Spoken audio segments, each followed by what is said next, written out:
Y llegó nuestro momento para hablar de negocios y hoy tendremos una charla interesante porque cuestionaremos las bases de la planeación estratégica tal como la conocemos, desde una visión academicista, rígida y en exceso estructurada.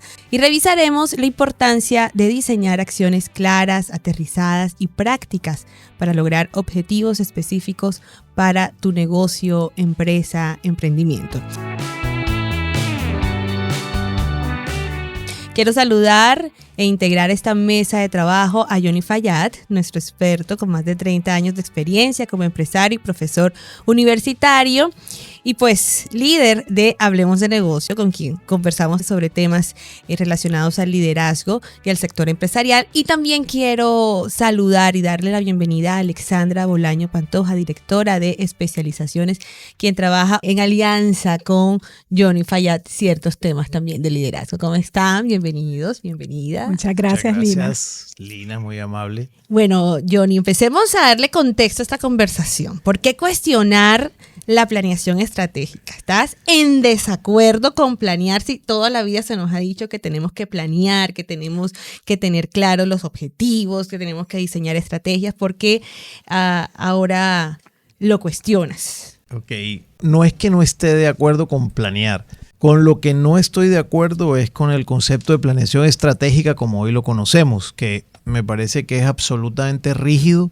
Por otro lado, no se compadece con la realidad de las organizaciones y no puede ser que de cada 100 compañías en el mundo, 95 de estas compañías no hagan planeación estratégica y nosotros sigamos diciendo que la planeación estratégica es una herramienta fundamental para el crecimiento de los negocios cuando no lo es en el esquema que hoy día lo conocemos, que es la rigidez de misión, visión, valores, propósito estratégico, mega y demás cosas. Yo creo que eso no se compadece entonces con la realidad y por lo tanto para mí hay una dicotomía conceptual y no estoy de acuerdo por eso con eso y prefiero irme por una vía alternativa. Pero cuando hablamos de planeación estratégica, no es una planeación hecha desde la empresa, hecha por sus mismos líderes. ¿Por qué sugieres entonces que está como muy desligada o muy, digamos, por fuera de los objetivos específicos de los líderes y empresarios? Porque digamos, si lo puedes hacer fácil, ¿por qué lo vas a hacer difícil? Y allí es donde está el gran tema. Y después hay una brecha entre lo que la élite directiva establece como plan estratégico y la ejecución. Y al final de esa brecha, quien termina llevando, digamos, la peor parte son los ejecutores, porque dice, es que ustedes no han entendido qué fue lo que nosotros dijimos. Por lo tanto, el plan estratégico no tuvo éxito porque ustedes ejecutaron mal. Y esa brecha es una brecha supremamente inadecuada. Entonces, yo en mi podcast que se llama La culpa es de los ejecutores, en ese episodio, yo digo, mira, ¿cómo es posible que 95 de cada 100 compañías estén equivocadas cuando tienen éxito en el mercado y no hacen planeación estratégica como está concebida hoy? O sea, quiere decir que hay una lejanía de la realidad de parte de la academia, de parte de los libros, de parte de la literatura en ese sentido. Lo que sí hay que enfocarse es en la estrategia. Eso sí, que es distinto. Pues escuchando aquí a nuestro experto, con lo cual estoy de acuerdo, debo decirte, esto que estás mencionando, hablas de la planeación estratégica vista de una manera muy rígida. Cuando yo te escucho esa palabra, no puedo evitar irme a los modelos de gestión en las organizaciones. Y tú puedes hablar de una evolución de un modelo de gestión entre tanto sea más flexible. Entonces, si utilizas unas herramientas rígidas para diseñar esa estrategia, pues difícilmente vas a poder evolucionar el modelo de una organización. Y una gran estrategia, una gran apuesta que tú puedes hacer desde lo estratégico es tener una adaptación adecuada a los cambios, por ejemplo. Entonces yo pensaría en un liderazgo bastante adaptativo y tener unos equipos de trabajo que direccionen los cambios. Pero eso sí es distinto, porque fíjate, una cosa es que tú digas, vamos a definir una estrategia, es decir, vamos a hacer una escogencia en la cual nos vamos a diferenciar. Entonces tú dices, voy a ser el mejor en los tiempos de entrega. Entonces, en ese sentido, ahí está esa escogencia. luego el mercado va a generar una cantidad de situaciones que te van a afectar, por supuesto, y tu compañía también. Entonces tú dices, ¿qué de esto es un reto adaptativo y qué de esto es un reto técnico? Por ejemplo, como diría Ronald Heifetz. Entonces, un reto adaptativo es la posibilidad que tú tienes de ver qué está pasando afuera, las capacidades que tú tienes adentro en la compañía de enfrentar eso y modificar gran parte o la totalidad de la compañía en un periodo específico. Entonces ahí sí, porque tú puedes modificar la estrategia, la que escogiste. Pero generalmente eso no tiene nada que ver con la visión, no tiene nada que ver con la rigidez de los objetivos, de las tácticas por cada objetivo hay que tener 5 tácticas y las actividades y tal. O sea, a un nivel de complejidad. ¿Qué hace un gerente? Dice ahí, ¿sabes qué? No me interesa esa vaina, loco. Pero la misión y la visión, digamos, ¿permanecen rígidas año a año o se sugiere adaptarlas, cambiarlas? ¿Cómo es esto? Porque cada vez que se planea es necesario hacer todas esas revisiones y volver a redactar. Pues sí, te digo lo que diría el libro. El libro dice, la misión es inamovible. La visión la puedes cambiar. Actualizar y tal. Pero entonces yo digo, cuando tú vas a ver, bueno, ¿cuál es la visión de la compañía? La gente dice una cosa, a veces dice otra. A veces confunden misión y visión. Y yo digo, ¿cuál es el propósito de eso? ¿Demostrar que académicamente tú estás haciendo un trabajo académico? ¿O cuál es la práctica empresarial que realmente eso le puede aportar a la práctica empresarial? Si yo fuera, sin ánimo de ser reduccionista, o por lo menos tan reduccionista, yo diría, yo establezco misión, pare de contar y la estrategia en la que me voy a diferenciar.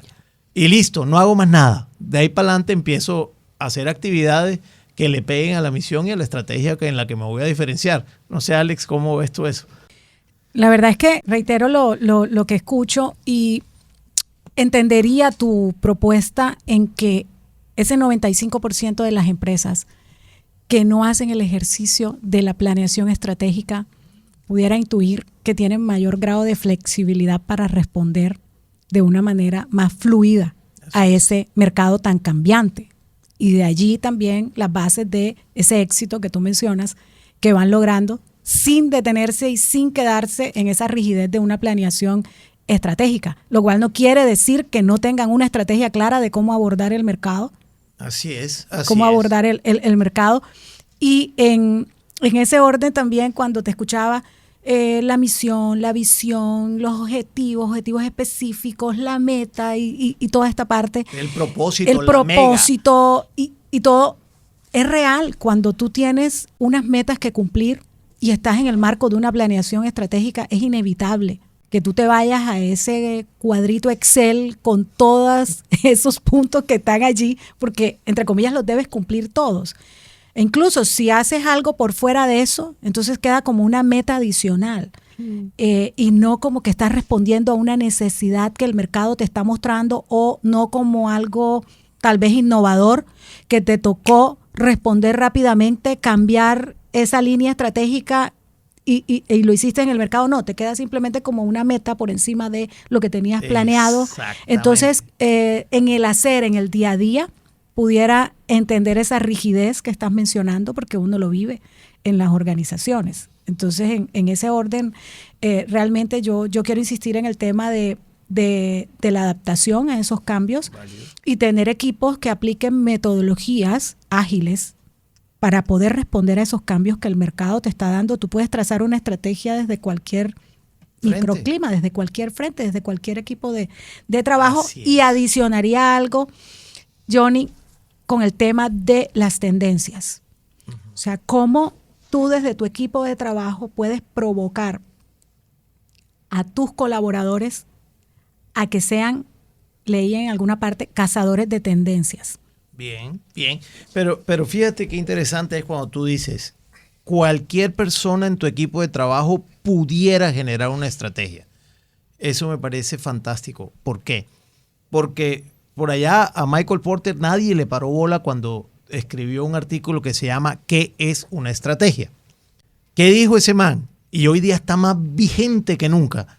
La estrategia no es una cosa, es un conjunto de actividades que van a ser cierto lo que tú como compañía quieres transmitirle a tu mercado en el cual tú te quieres diferenciar. Entonces, si tú dices, yo trabajo en la fábrica de lácteos y entonces yo voy a tener la leche más saludable que puedo tener. Entonces, ¿qué hay que hacer alrededor de eso en términos de comunicación, en términos de calidad, en términos de producción, en términos de ingredientes, es un conjunto de actividades. Por eso cuando alguien del equipo de trabajo dice, hey, ¿por qué esto no puede ser parte de la estrategia? Debería poder ser. Pero la flexibilidad y la adaptación rápida a esas situaciones es lo que debe pasar. Las compañías, en la medida que crecen, se vuelven menos adaptables. Antes, hoy, hay un grupo de compañías que en la medida que crecen están haciendo cosas como esta. No se enredan con esa parte de planeación estratégica que te entrega un cuadro. Además te dicen, aquí está la matriz. Sí. El cuadro Excel que te estoy diciendo. El cuadro Excel. Y tú dices, mierda, ¿por dónde arranco? Y si el presidente de la compañía se pone ahí a hacer la tarea, tú lo vas a ver que es redundante. Porque una cosa redunda con la otra porque se enredan en conceptos que en la práctica no tiene presentación. Entonces, el pragmatismo tiene 80-85% de responsabilidad del éxito de las organizaciones. No debe ser que el plan estratégico sea para gente que conozca de estratosfera. No debe ser, todo lo contrario. Por ejemplo, Lina, tú deberías saber cuál es la estrategia de esta organización. Fernand también, Kelly también, Alex también. ¿Por qué? Porque eso debe ser maleable del día a día. O sea, todo el mundo en la compañía debe saber cuál es la estrategia del negocio donde tú estás trabajando.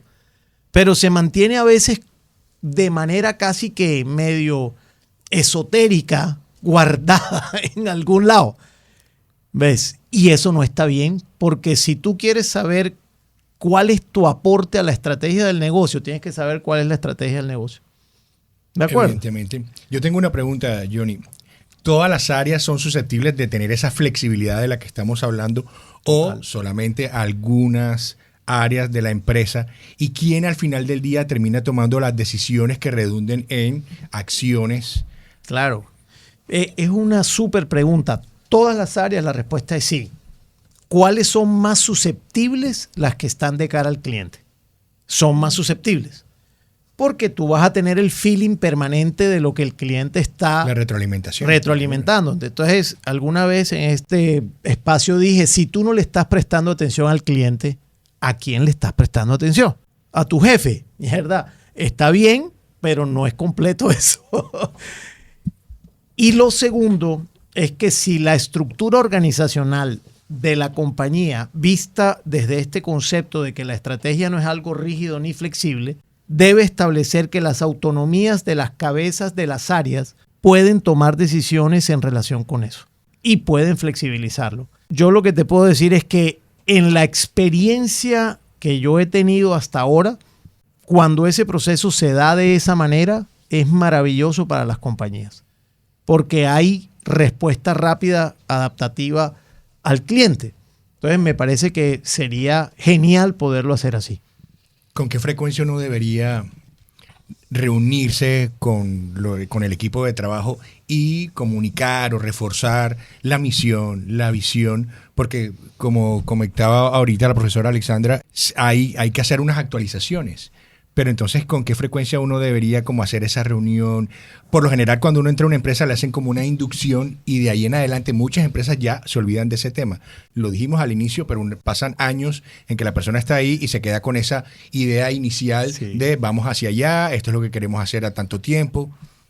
No sé, Yo Alex. creo que tiene que haber un seguimiento permanente. Cuando uno está en el día a día, y eso pienso que va para cualquier tipo de organización.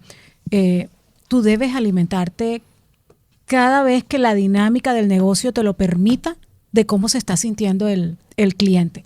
Obviamente hay unos canales precisos a través de los cuales ellos pueden comunicar, los famosos PQR y todo esto. Pero yo digo que hay que estar al tanto y hay que estar al pendiente. O sea, si tu frecuencia de prestación de servicio es semanal, es los fines de semana, tú tienes que estar ahí.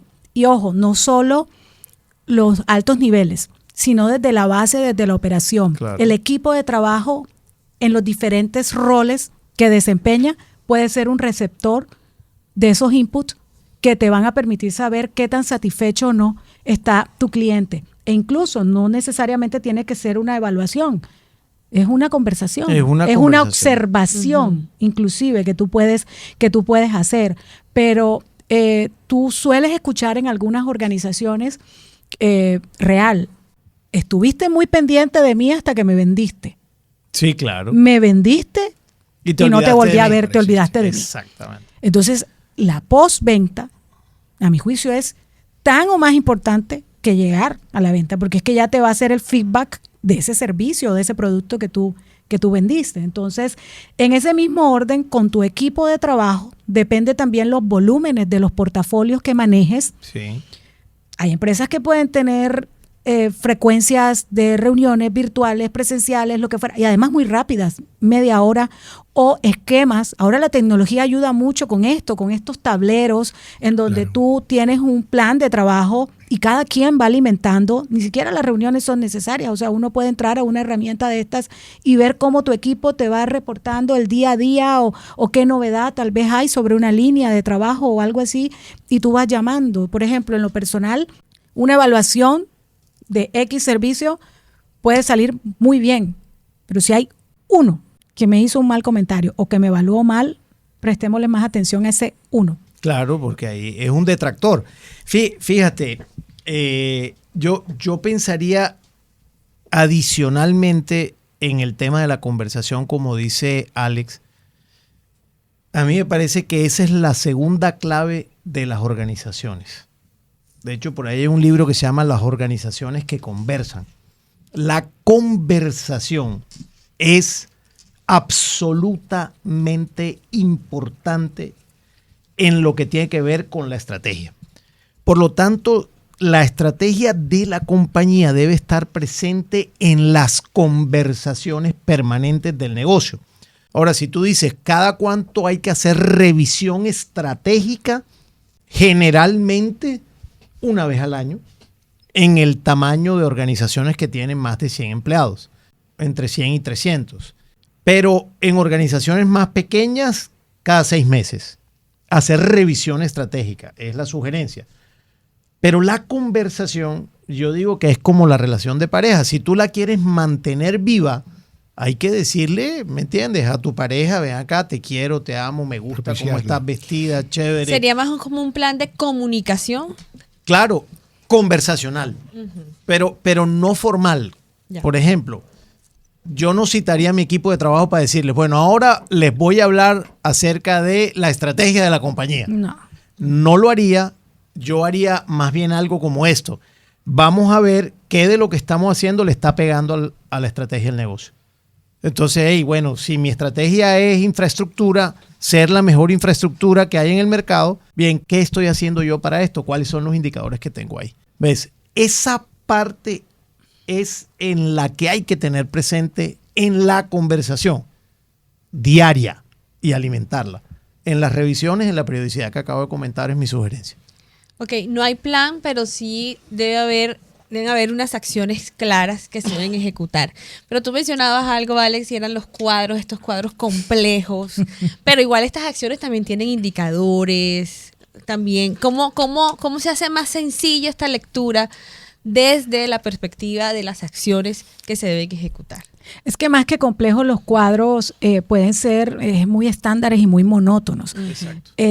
Y en ese orden me he vuelto muy amiga de todos estos tableros compartidos con tu equipo, que tú vas actualizando y que construyes esos planes. Por ejemplo, en mi trabajo ahora terminamos un proceso y estamos en la etapa de autoevaluación.